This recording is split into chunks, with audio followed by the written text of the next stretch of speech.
How to deploy an EAP controller on a private cloud. Part 1. Get AWS EC2 ready. Part 2.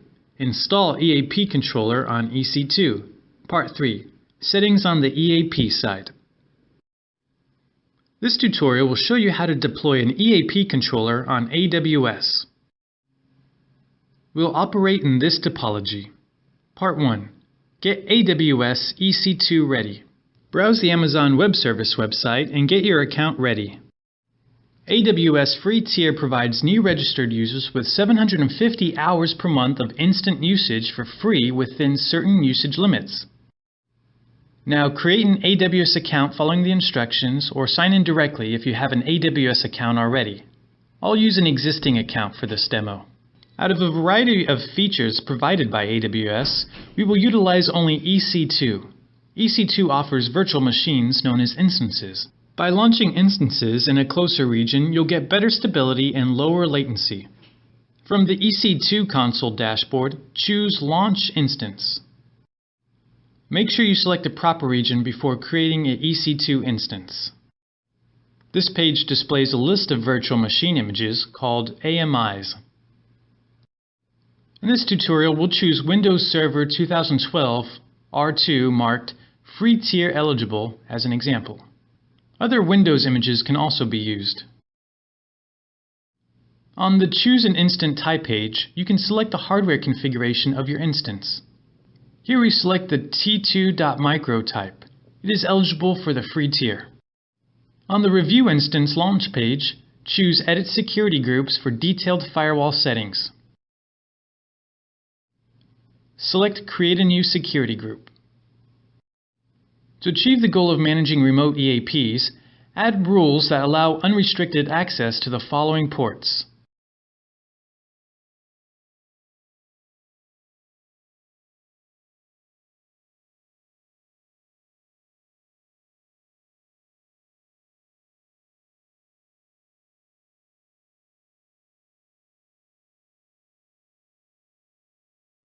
Then choose Review and Launch.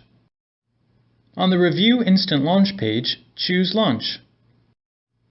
When prompted for a key pair, select Create a new key pair if you haven't created one. Enter a name for the key pair and choose Download Key Pair. This is the only chance for you to save the private key file, so be sure to download it. Save the private key file in a safe place. You'll need to provide the key later. Then choose Launch Instances. A confirmation page lets you know that your instance is launching. Choose View Instances at the bottom of the page to close the confirmation page and return to the EC2 console. It will take a while for the instance to initialize. The newly launched Windows instance is now running. The instance is a virtual machine running a Windows system. The default public IP address is not permanent.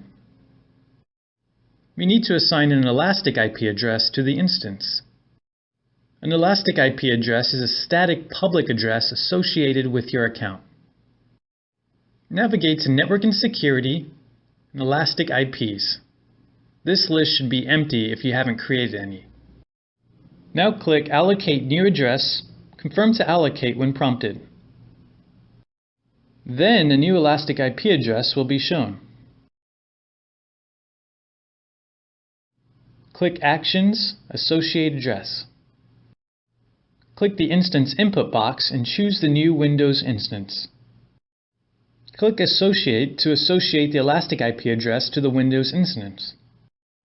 The Windows instance is now associated with the elastic IP address. With all the above steps, the AWS EC2 Windows host is now ready. Just one or more step to get the password for remote desktop connection.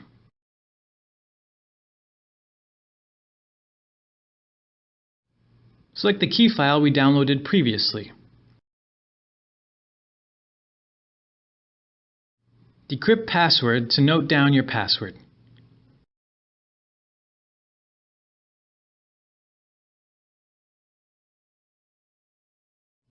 Everything on the EC2 console is done. Move on to the next part. Part 2. Install EAP controller on EC2. With the provided username password, now you can connect to the Windows instance through a remote desktop client from any remote PC at anywhere you like.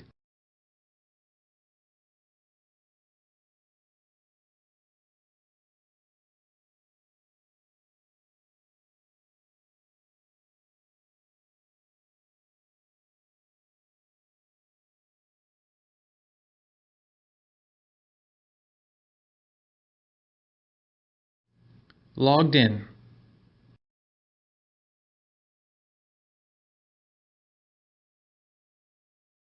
You may want to disable IEESC temporarily for the convenience of downloading the EAP controller from TP-Link official website. This is an optional but recommended step. Now we need to download the EAP controller.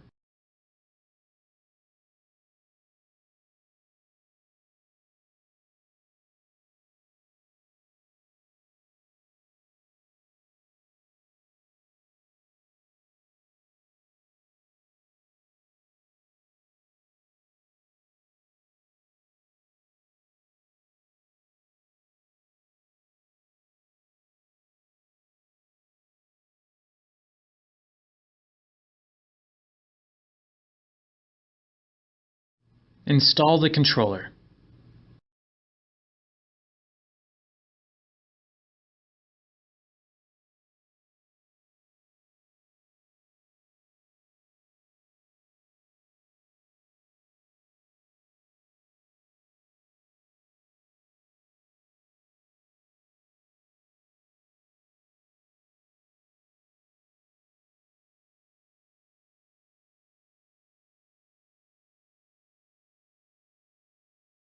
After installation, launch EAP controller and go through the quick setup wizard.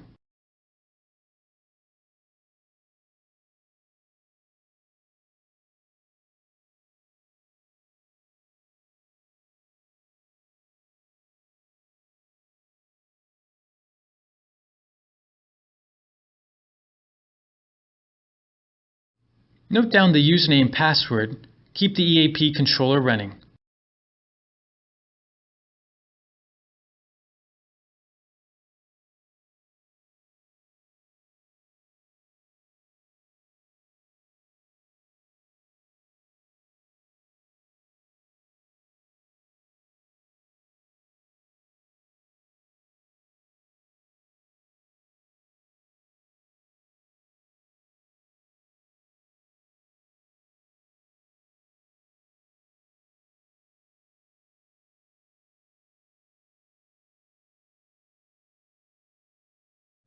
Now you can leave the EC2 running since the settings on cloud side are all finished.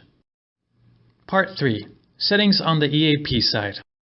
From now on, where there is internet, you can access the controller's web UI from a remote PC through the URL https:// your elastic IP address :8088. No EAPs are managed by this AWS-based controller yet. We need to tell the EAPs how to find the controller. There are two methods, via DHCP option 138 and via EAP Discovery utility. In this tutorial, we use EAP Discovery utility.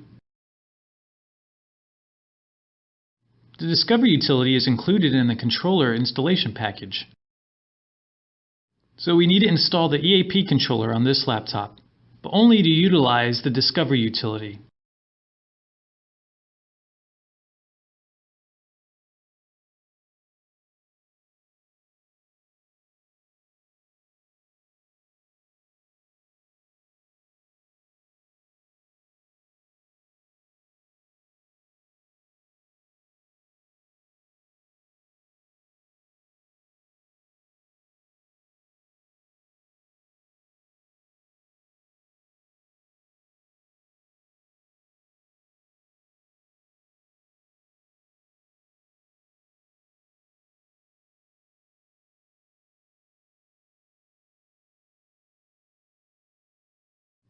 Find and run the EAP Discovery utility from the Start menu. You can also find it at the installation path C:/Program Files 86 TP-Link, EAP controller, bin.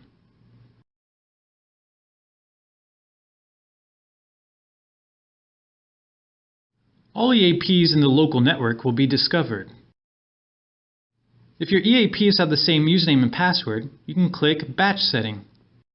Type in the elastic IP address of the AWS controller. Username and password of the EAPs. My EAPs are in factory default, so the username and password are both admin. Wait until the status shows that the settings are successful.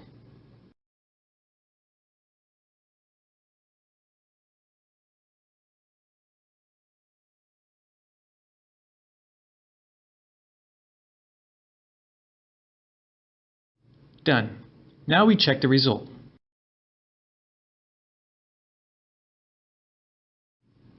Back to the web UI of the AWS controller. After a while, the EAPs will be displayed as pending. It may take a while depending on the network speed between you and the AWS.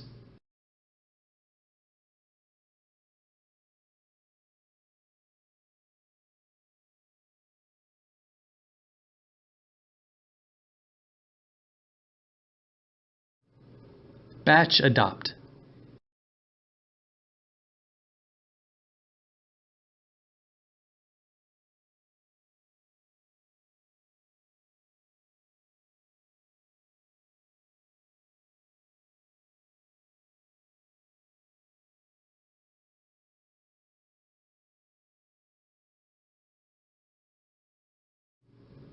Wait for synchronization.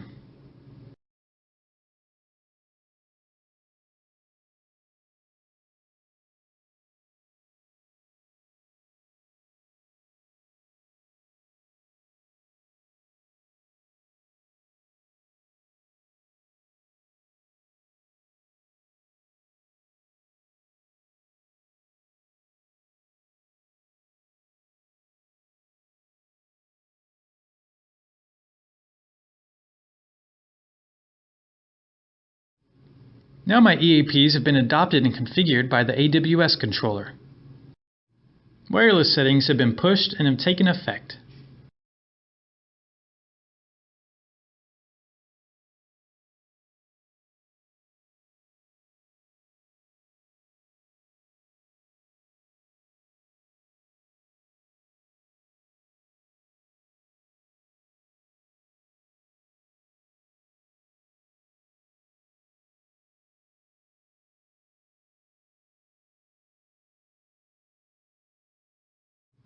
My laptop is shown on the controller.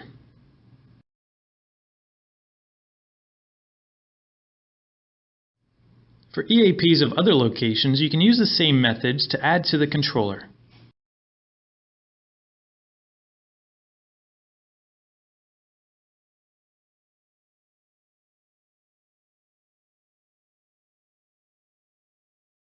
Once you have signed into the EAP controller, you will see an interface with three primary sections.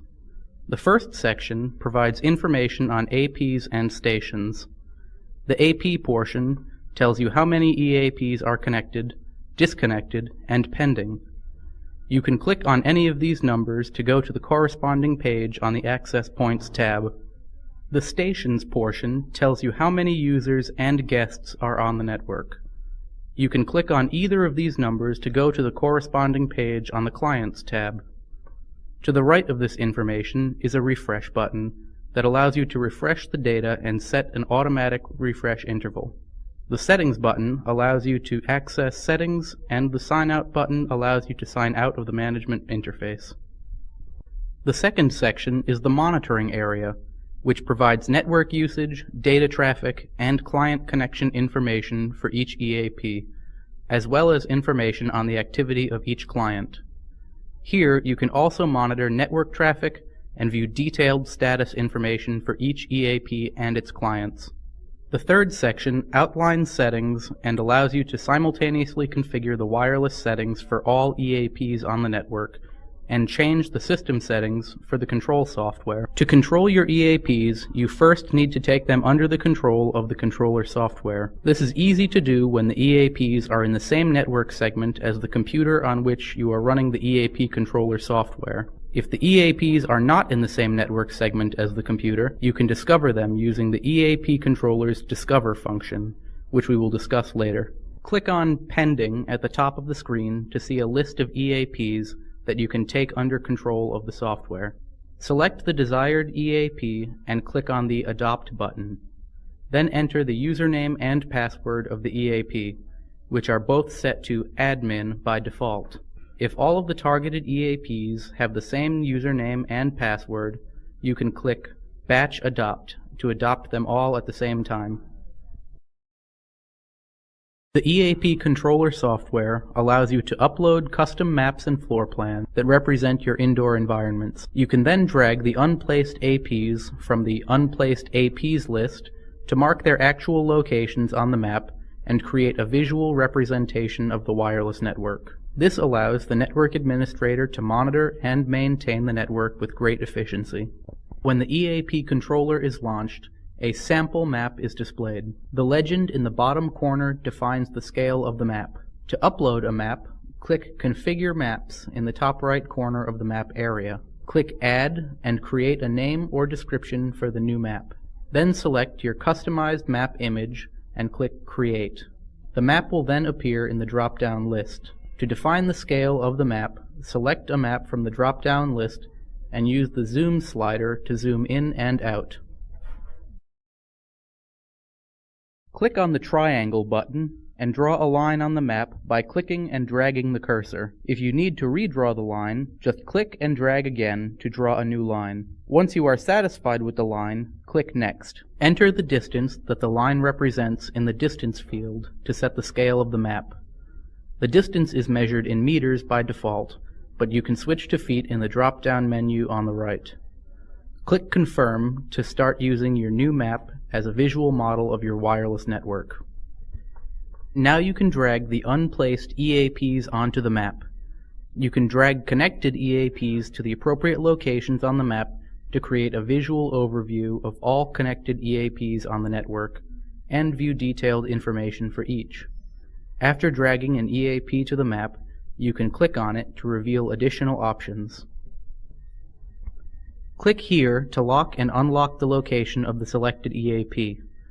You can also click here to remove the selected EAP from the map and send it back to the unplaced APs list. Click here to display detailed information for the device. This information includes the IP address and radio status of each EAP. It also allows you to change each EAP's name and enable load balancing for each individual device. A detailed demonstration of this can be found in a different tutorial. Click Label to view the EAP's name, which by default is the EAP's MAC address. Click Details to display the EAP's name, MAC address, IP address, transmitting and receiving channel, number of connected users, and number of connected guests. Click Coverage to view an approximate visual representation of each EAP's signal coverage area on the map.